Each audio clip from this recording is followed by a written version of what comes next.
Bienvenue à toi, futur investisseur. Aujourd'hui, dans ce journal de bord, nous allons parler de ma stratégie et de ce que j'ai fait en février 2023. Avant de commencer, il est important de savoir que devenir financièrement indépendant est un long voyage semé d'embûches. Si comme moi, vous commencez avec un faible revenu, il est essentiel d'être prudent. Du coup, les mastodontes du CAC 40 comme LVMH ou L'Oréal sont un peu trop chers pour l'instant. Nous devons être réalistes et nous dire la vérité. Pour moi, il est préférable de commencer petit avec des actions peu coûteuses, à moins de 20 euros de préférence, et qui versent des dividendes afin de faire croître son portefeuille. Plus tard, lorsque nous aurons plus d'argent, nous pourrons acheter des actions de plus en plus chères jusqu'à viser les mastodontes. Si toi aussi tu penses qu'il vaut mieux commencer petit, dis-moi en commentaire avec combien tu souhaites démarrer. Passons en revue mon portefeuille au 1er mars 2023.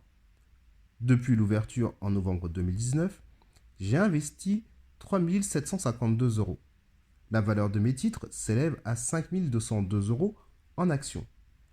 Le solde disponible sur ce compte, c'est-à-dire les liquidités, est de 37 euros, ce qui représente un capital global de 5 239 euros. Cependant, il est important de noter que la plus-value peut être positive ou négative en fonction des fluctuations du marché boursier. Actuellement, je suis en plus-value positive de 1483 euros. En février, j'ai acheté 15 actions de Katana Group, une entreprise qui conçoit des bateaux.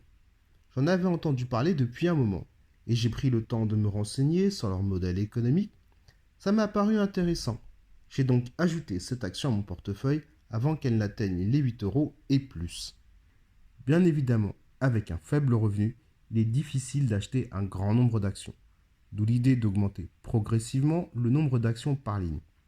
Même si cela peut faire augmenter le PRU, c'est le prix de revient unitaire, c'est un risque à prendre et je pense que faire des versements réguliers est très important, même si cela ne suffit pas à augmenter rapidement la valeur de mon portefeuille. En contrepartie, elle me donne la possibilité de viser des actions à dividendes qui me permettent d'obtenir de la liquidité supplémentaire que je réinvestis pour faire croître mon capital. Pour arriver à cela, j'ai décidé de mettre en place une stratégie d'investissement régulière d'un minimum de 10 euros par mois. L'objectif numéro 1, des actions qui versent un dividende régulier. Numéro 2, sélectionner les périodes de versement afin de recevoir un dividende par mois. Numéro 3, si possible, acheter des actions qui versent un dividende trimestriel ou 2 fois par an. Certains diront que c'est ridicule, mais je réponds que c'est avec des petits ruisseaux que les rivières se forment.